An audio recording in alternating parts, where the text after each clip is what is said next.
Action. ಸಾಕು ಸುಮ್ಮನೆ ಇರಮ್ಮ. ಹೆತ್ತು ಮಗಳನ್ನೇ ಹೊಡೆದು ಸಾಯಿಸ್ಬೇಕು ಅನ್ಕೊಂಡಿದ್ದೇನಮ್ಮ. ಅಯ್ಯೋ ಬಾಬಿ, ಯಾಕೆ ಹೀಗೆ ಮಾಡಿದೆ? ಸ್ವಂತ ತಮ್ಮನಿಗೆ ಯಾರಾದ್ರೂ ಹೀಗೆ ಮಾಡ್ತಾರಲ್ಲೇ? ನೀನು ಒಬ್ಬ ಅಕ್ಕನೇ ಹೀಗೆಲ್ಲ ಮಾಡ್ತಿದ್ಯಲ್ಲ, ನಿಂಗೆ ದೇವ್ರು ಒಳ್ಳೆ ಮಾಡ್ತಾರ? ನಿಲ್ಸಮ್ಮ. ಎಂತೆಂತವನು ದೇವ್ರು ಉದ್ಧಾರ ಮಾಡಿದ್ದಾನೆ, ನನ್ನನ್ನು ಮಾಡಲ್ವಾ?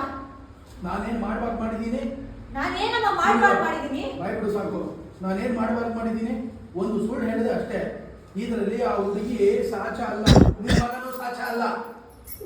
ಅವಳು ಇನ್ನೊಬ್ಬರು ಪ್ರೀತಿ ಮಾಡ್ತಿದ್ದು, ನಿನ್ನ ಮಗ ಇನ್ನೊಬ್ಬಳ ಪ್ರೀತಿ ಮಾಡ್ತಿದ್ದ. ಅವಳಿಗೂ ಬೇರೆ ಮದುವೆ ಆಗ್ಬೇಕಿತ್ತು, ಇವ್ರಿಗೂ ಕಿತ್ತು ಮದುವೆ ಆಗ್ಬೇಕಿತ್ತು.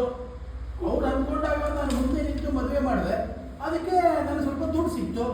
ತಾನಾಗೆ ಬರೋ ಭಾಗ್ಯಲಕ್ಷ್ಮಿನ ಬರಬೇಡ ಅಂದ್ರೆ ಬಂದ್ಬಿಡುತ್ತೆ. ನೆನಪಿರ್ಲಿ ನಿಮ್ದು. ಅಪ್ಪಿ ತಪ್ಪಿ ಅವನು ಇವಳನ್ನ ಮದುವೆ ಮಾಡ್ಕೊಂಡು ಆ ಹುಡುಗಿ ಏನಾದ್ರೂ ಬಿಟ್ಟು ಹೋಗಿದ್ರೆ ಏನೇ ಮಾಡ್ತಿದ್ದೆ? ಅವನೇನಾದ್ರೂ ಅಪ್ಪಿ ತಪ್ಪಿ ಆ ಹುಡುಗಿನ ಮದುವೆ ಆಗಿ ಅವಳೇನಾದ್ರೂ ಬಿಟ್ಟು ಹೋಗಿದ್ರೆ ಏನೇ ಮಾಡ್ತಿದ್ದೆ?